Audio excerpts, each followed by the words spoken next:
হাতে আর মাত্র 9 দিন পশ্চিমবঙ্গে প্রথম দফার বিধানসভা নির্বাচন 23 তারিখ আর তার আগে কয়লা পাচার মামলায় এবার দিল্লি থেকে আইপ্যাকের অন্যতম এক কর্ণধার সহ প্রতিষ্ঠাতা এবং ডিরেক্টর বিনেশ চান্ডিলকে গ্রেফতার করল কেন্দ্র তদন্তকারী সংস্থা ইডি। 2রা এপ্রিল বিনেশ চান্ডিলের দিল্লির বাড়িতে ইডি তল্লাশি চালায়। পশ্চিমবঙ্গের কয়লা পাচার মামলায় গ্রেফতার করা হয়েছে বিনেশ চান্ডিলকে। বেআইনি লেনদেনের অভিযোগে তাকে গ্রেফতার করা হয়েছে।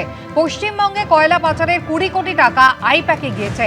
পাচারের 20 কোটি টাকা আইপ্যাকের কাছে গিয়েছিল এবং যা পরবর্তীকালে গোয়ার নির্বাচনের ক্ষেত্রে ব্যবহার হয়। ইডি কিন্তু আগেই এই মামলার তদন্ত শুরু করেছিল, আর সেই অভিযোগের সূত্র ধরেই আইপ্যাকের কর্তাকে গ্রেফতার করা হলো। আইপ্যাকের এখন 3 জন ডিরেক্টর রয়েছেন। প্রতীক জৈন, যার কলকাতার অফিস এবং বাড়িতে আপনারা জানেন ইডি তল্লাশি চালায় 8ই জানুয়ারি চলতি বছরের। ঋষিরাজ সিং এবং বিনেশ চান্ডিল অন্য 2 জন ডিরেক্টর রয়েছেন। দিল্লির অফিসে হাজিরার সমন দেওয়া হয়েছিল এই দুই কর্তাকে। হাজিরার জন্য প্রতীক জৈন ঋষিরাজ সিংকে ইডি নোটিশ পাঠায়। 30শে এপ্রিলের পরে হাজিরা দিতে চেয়ে দিল্লি হাইকোর্টে যান প্রতীক এবং ঋষি। সুপ্রিম কোর্টে মামলা থাকায় সোমবার যেতে পারেননি অতিরিক্ত সলিসিটর জেনারেল।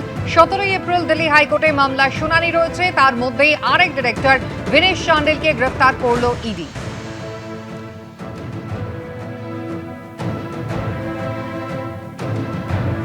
ভোটের আগে গ্রেফতারি নিয়ে শুরু হয়েছে রাজনৈতিক চর্চা।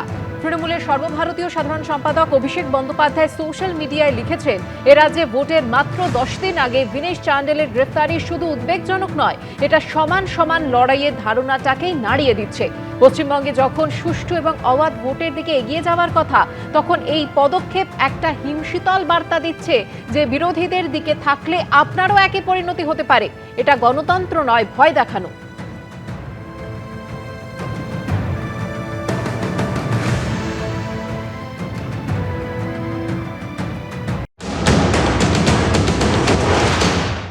কি এত ল্যাপটপ, সবুজ ফাইল সবকিছু একদম লুট করে আনা হলো। তারপরে দপ্তরের সামনে দাঁড়িয়ে রইল একটা গাড়ি, যার 3খানা 5 নম্বর আর কি 555 নিয়ে বেরিয়ে এলো, ঢুকলো 4টে 5 নিয়ে। আপনাদের ক্যামেরাতেই তো আমরা দেখলাম। কি আস্ফালন, বাপরে বাপ! এই করে নেবো, তাই করে নেবো। সকালবেলায় বিভিন্ন দপ্তর আর অফিস, মানে বাড়ি, সব জায়গাতেই তিনি দৌড়ে গেলেন। তিনি ল্যাপটপ আর ফাইল নিয়ে বেরিয়ে এলেন ভিড় দর্পে। দেখে নেবো একটা ভাব। তারপরেও এরকম হলো। কি হচ্ছে আজকাল? এরকম হলো, দেখা যাক। আইনের পথেই চলা উচিত।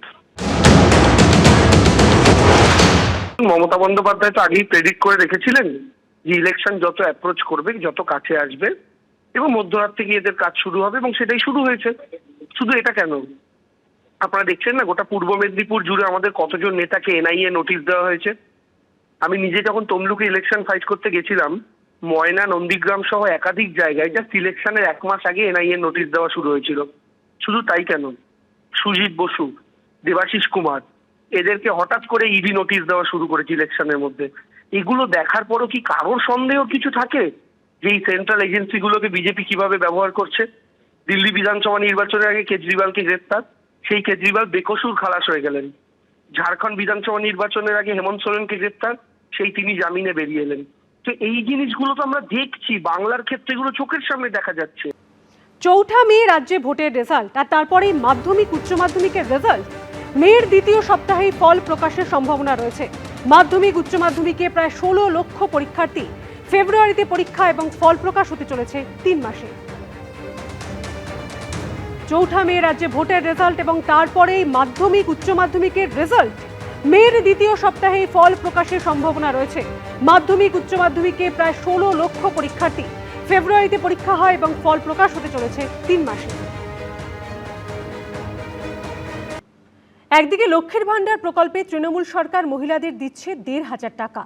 অন্যদিকে সংকল্পপত্রে ক্ষমতায় এলে মহিলাদের অ্যাকাউন্টে 3,000 টাকা করে দেওয়ার প্রতিশ্রুতি দিয়েছে বিজেপি।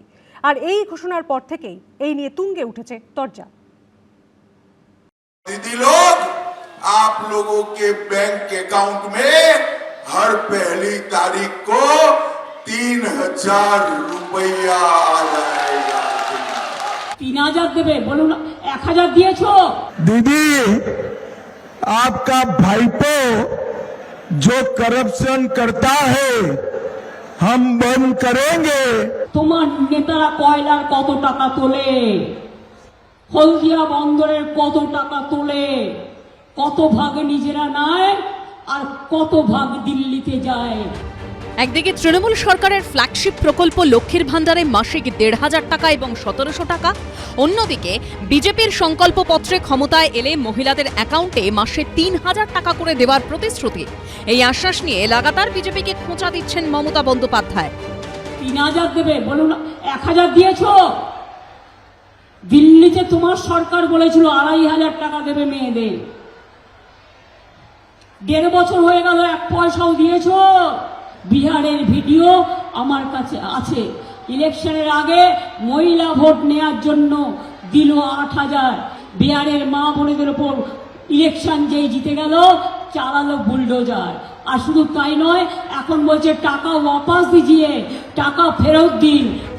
পাল্টা জবাব দিলেন অমিত শাহ। अबे ममता दीदी कल पूछ रही थी कि इतने सारे पैसे कहां से लाओगे।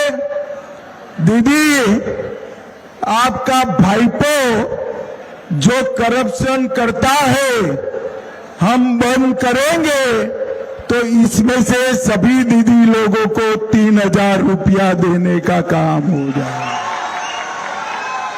युवाओं को भी उसी में से 3000 रुपया देंगे। বিজেপির প্রতিশ্রুতিকে ভাঁওতা প্রমাণ করতে একাধিক ভিডিও সামনে আনছেন অভিষেক বন্দ্যোপাধ্যায়। অন্যদিকে ভাইপোর প্রসঙ্গ তুলে বারবার আক্রমণ শানাচ্ছেন অমিত শাহ। মহিলাদের স্বাবলম্বী করতে প্রতি মাসে 3000 টাকা করে আর্থিক সহায়তা প্রদান করা হবে। নতুন জুমলা, দেশের প্রধানমন্ত্রী স্বয়ং দিল্লি বিধানসভা নির্বাচনের আগে 2025 সালের ফেব্রুয়ারি মাসে তিনি বলছেন যে যদি বিজেপি ক্ষমতায় আসে তাহলে 8 তারিখে সবার অ্যাকাউন্টে 2500 টাকা করে যাবে। আজকে 2026 সালের এপ্রিল মাস, প্রায় 14 মাস হয়ে গেছে, একজন মহিলা 5 পয়সা পায়নি। भतीजे को बताकर जाता हूं, तेरे भ्रष्टाचारियों को आगाह कर देना, भारतीय जनता पार्टी जितना भ्रष्टाचार किया है वो सभी को जेल की सलाखों के पीछे डालने का काम करे। भाइयों बहनों, ये बंगाल का भला ममता दीदी और भाईपो नहीं कर सकते। उनका एक ही लक्ष्य है, अपने भतीजे को मुख्यमंत्री बनाना।